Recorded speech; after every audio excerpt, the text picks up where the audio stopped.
Hello, my name is Stephanie Hodgson, and I'm a teacher with the Cottonwood School. I'm here to chat with you and introduce and kick off our week of awareness.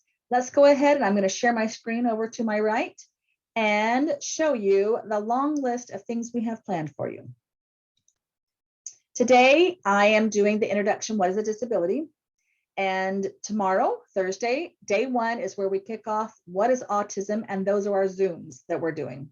Day two, Touch of Understanding, is both at the Lending Library and virtually.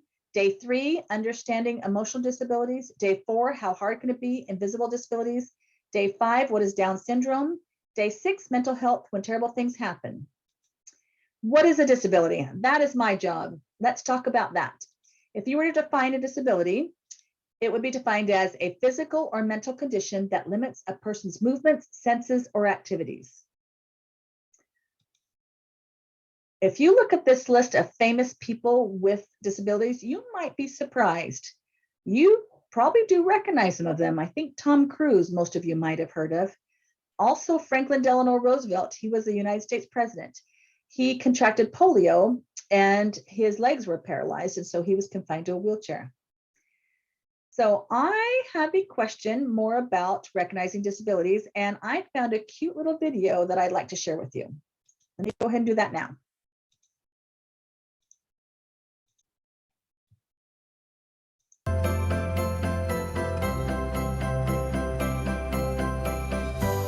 Understanding disabilities.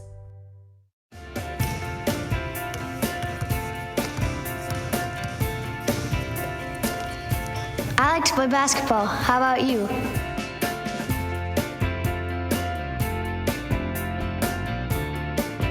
I like to draw. How about you?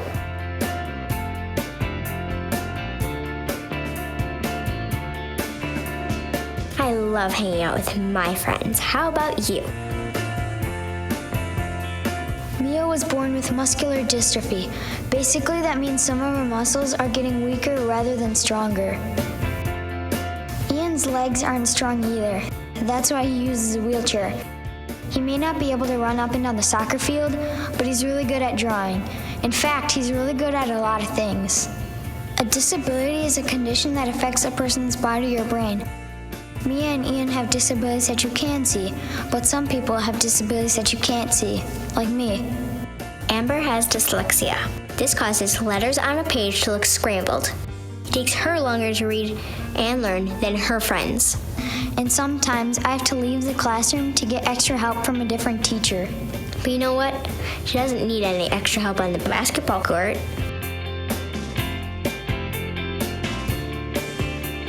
She can even dribble between her legs. We're all alike in some ways and different in other ways. That's what makes us special. I like being me. How about you? I thought that was darling. Let me go ahead and share my screen again over here. We're just going to jump back and forth. Now, sometimes people have more than one disability. Helen Keller, I'm sure that you've heard of her. She is very famous. She is no longer living, but she lost her sight and hearing at 19 months. And since she was very young, she did not acquire speech. And so she also was unable to talk. Helen was taught by Anne Sullivan, who came to live with her about the age of 6. Helen Keller, she learned to read and write and also to communicate. She was able to talk. Helen Keller went on to graduate from college, writing 14 books, deliver hundreds of speeches and essays. She was also an advocate for those with disabilities, women's right to vote, labor rights, and world peace. I'm astounded by her. She's one of my actual history heroes.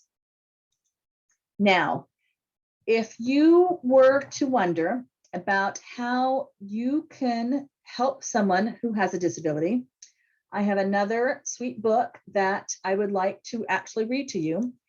It is called Making Everyone Feel Welcome, Lessons in the Disability Etiquette. It is actually called How Katie Got a Voice, but it is about making everyone feel welcome. The author is Patricia Mervine. Let me go ahead and share that screen with you so you can appreciate the pictures while I read.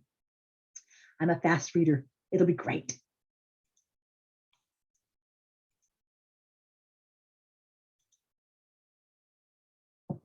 Making everyone feel welcome, lessons in disability etiquette. Have you ever met someone who has a disability and didn't know how to treat them? That happened to me when a new girl named Katie came into our class. Katie couldn't walk or hold a pencil or sing a song. She couldn't even talk. How can you be a friend to someone who doesn't do anything? I learned a lot from Katie and decided to write a book about her. It's called How Katie Got a Voice and a Cool Nickname. Here are 10 things from the book that I learned about Katie. 1, when you see a person with a disability, don't point, don't laugh, don't ignore, and don't stare. Just look right at the person and smile, just like you would to anyone else. 2, even if the person has trouble hearing, don't shout and don't talk to the person as though he is younger, not as smart as you. That would be very insulting. Face the person and use your normal speaking voice. Don't mumble. 3, if the person is with a personal care assistant, sign language interpreter, or other companion, speak to the person, not the companion. Does Katie like my trophy? Don't ask me, ask Katie. Hello, I'm sitting right here, ask me. She's thinking that, but not saying it.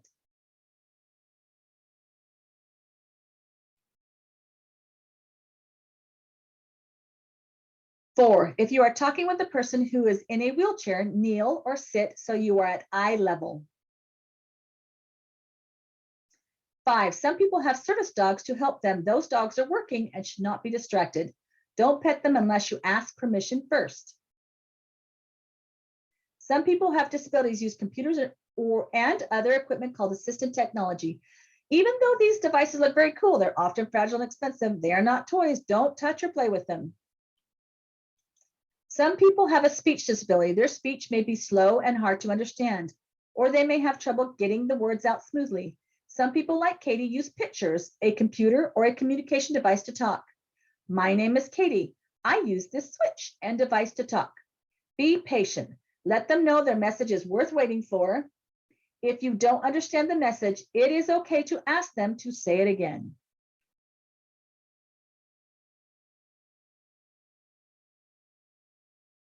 Don't automatically help a person with a disability. Just like you, people with disabilities want to be as independent as possible. Ask, can I help you with that? People who have disabilities are interested in the same things that you are. Talk about those subjects, not about their disabilities, unless, of course, they bring up the subject. My favorite special is art. Knock, knock. Want to see my coin collection? I saw the coolest bug yesterday. I just love a good mystery, don't you?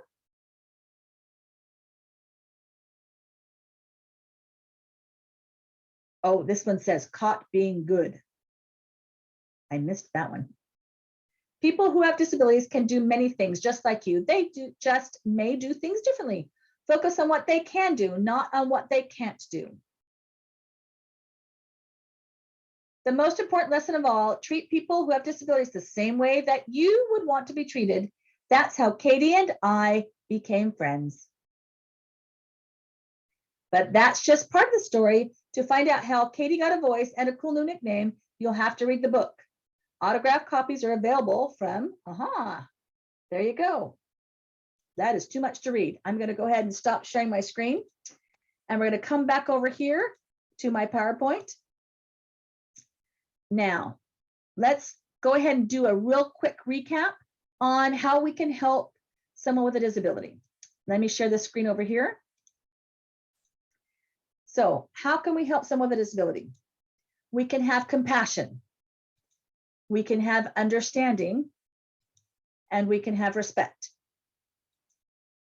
Now, I volunteered for this job, and I have recorded this recording over and over again because I cry, but that is okay. I want to introduce you to my Lauren. I know a lot about living with someone with a disability because she is my daughter. She is 25. She is one of 5 girls. She's right smack in the middle, and she's also a twin. Lauren was actually diagnosed with cerebral palsy and autism when she was younger. And that later changed when she had blood work done. We found out that she really had Rett syndrome, which is actually a very rare neurological disorder caused by a mutation on the X chromosome. It mostly affects girls, and it's very, very, very rare that it affects boys. Lauren was able to talk, but she stopped talking at 2.5, and she is now completely nonverbal. She was able to walk, but now she's in a wheelchair. We can walk with her a little bit as long as we hold on to her, but her muscles are not strong enough to support her body weight. She does have seizures, but we give her medication that help control that. She has dysautonomia, which means she can't regulate her body temperature. So we have to be very careful that she doesn't get too cold or too hot. She has scoliosis, which means that her spine is twisting. She had surgery when she was 11 to help fix that, but it still twists. And she has limited uses of her hands. She doesn't use her left hand hardly at all, and she can do a few things with her right hand. Now, Lauren is the glue that holds our family together. So you can see some pictures of Lauren when she used to be able to walk. And I love some of these pictures because it reminds me of all the things that we do as a family. And we do some things differently. We don't go on a lot of hikes because we can't hike over sticks and rocks, but we go places where they have cement or they have boardwalk. So we've done lots of things. We go to the beach, we go camping, we go hiking as long as the trail is nice. We love Leatherby's. She's holding a possum. We go to Disneyland. That's one of her favorite places.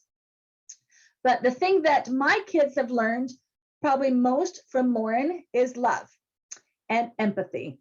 And that is something that I hope that you can learn to develop this week is empathy, compassion, and caring. Let me go ahead and continue on. I want you to remember the golden rule. They said it in our book. This is what the golden rule is. Treat others how you would want to be treated.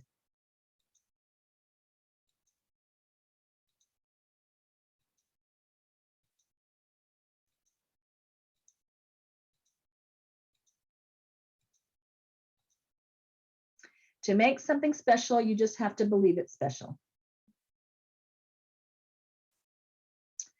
Thank you for joining me today. I hope you join us every day this week and into next week to share with us a week of awareness. Thank you. Bye-bye.